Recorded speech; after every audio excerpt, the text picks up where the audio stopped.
Hello les filles, j'espère que vous allez bien. On se retrouve aujourd'hui dans cette nouvelle vidéo pour tester un fond de teint. Donc il va s'agir du Luminous Silk de chez Giorgio Armani. Alors que je vous explique un petit peu, j'étais partie en fait pour filmer une vidéo sur ma routine auto-bronzant puisque je viens juste d'en appliquer. Et j'allais passer au maquillage avant de tourner la vidéo et je me suis dit non mais le truc donc il est sur mon Vanity depuis 2 mois, je meurs d'envie de l'essayer parce que je ne l'ai toujours pas essayé puisque comme je vous expliquais j'ai la teinte 5,75 qui est beaucoup trop foncée pour moi pardon. Et aujourd'hui que voilà j'ai mis l'auto-bronzant et que ça y est j'ai quand même quelque chose d'assez foncé, je me suis dit allez c'est bon hein, il faut le tester maintenant, je suis trop impatiente. Donc du coup, je filme cette vidéo où on va tester ensemble le fond de teint. Je vais le porter toute la journée. Puis on fera un petit check à la fin de la journée pour voir ce qu'il donne. Ça tombe très bien aujourd'hui. Il fait super chaud. Donc on verra comment il tient avec la chaleur. Et puis entre-temps, je filmerai ma routine auto-bronzant que vous avez probablement déjà vue. Pour ça, vous me verrez habillée pareil. Mais pour l'heure, on s'intéresse au fond de teint.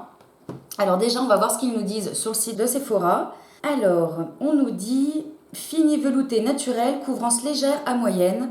Teint uniforme et transparent sans démarcation, un fond de teint fluide, léger et soyeux qui conjugue nacre et texture aérienne pour un éclat longue durée. Palette variée des tons de peau. Alors oui, en effet, il existe en 21 teintes sur le site de Sephora et il fait 52 €. Pour l'application, on nous dit de l'appliquer avec le pinceau teint numéro 13 pour un teint éclatant tout en transparence. Alors moi, je n'ai pas ce pinceau-là. Donc ce que je vais faire, c'est que je vais l'appliquer avec mon pinceau teint de chez Marc Jacobs. C'est The Face numéro 1. Et en primer, parce que du coup, oui, on nous dit aussi de mettre une base pour une meilleure tenue. J'hésite. Alors aujourd'hui, il fait super chaud. Et du coup, je crois qu'en primer, je vais en mettre un qui... Je vais mettre le NYX Angel Veil, qui est un primer qui matifie bien la peau et qui fait vraiment beaucoup tenir le fond de teint. Alors, bon, je pense pas que ça soit faussé non plus par rapport à la démonstration au test qu'on va réaliser aujourd'hui ensemble, parce qu'il fait vraiment chaud. Donc là, le ventilateur est en route. Je vais appliquer un tout petit peu de base. Vous voyez, j'en prends vraiment un tout petit peu. J'ai déjà fait mes sourcils. J'ai une vidéo si ça vous intéresse pour comment je fais mes sourcils et j'ai bien entendu appliqué mes soins du visage. Je vais également appliquer un tout petit peu de Pep Start sur mon contour de l'œil. C'est parti pour l'application du fond de teint. Donc on va bien secouer, bien mélanger. Il fait un petit peu jaune. Mais bon, vu que l'auto-bronzant de toute façon a toujours des sous-teintes, des sous-tons jaunes, ça devrait aller. Alors je ne sais pas du tout quelle quantité il faut appliquer. On va faire comme ça.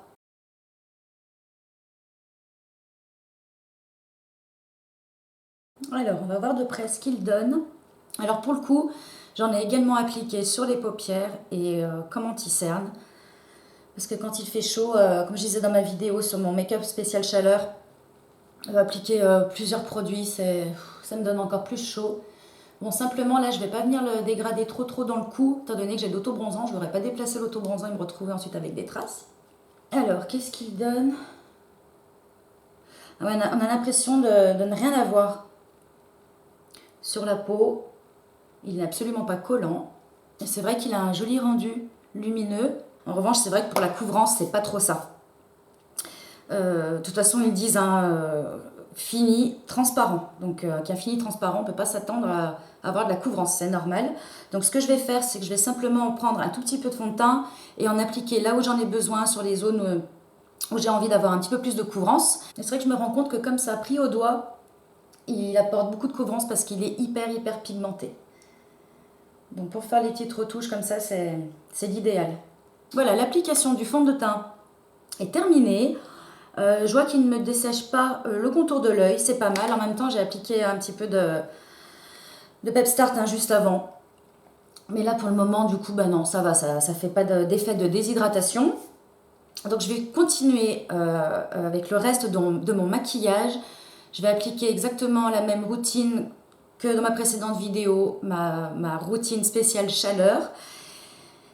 Et je reviens vers vous. À tout de suite. Voilà les filles, j'ai fait exactement la même chose que la dernière fois au niveau du reste de mon make-up.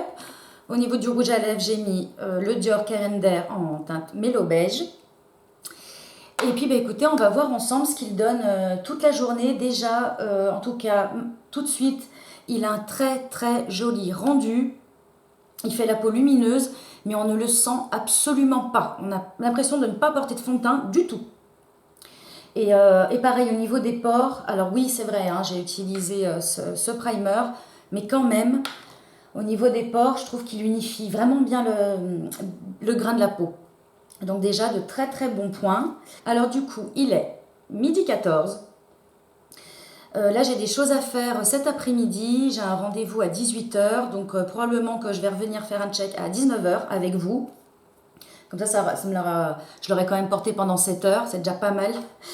Par ces chaleurs, c'est vrai que j'évite... Enfin, je fais au maximum. Je me débrouille pour porter le moins longtemps possible mon maquillage. Parce qu'au bout d'un moment, c'est plus agréable. On a l'impression d'être sale. En tout cas, moi, c'est ce que je ressens.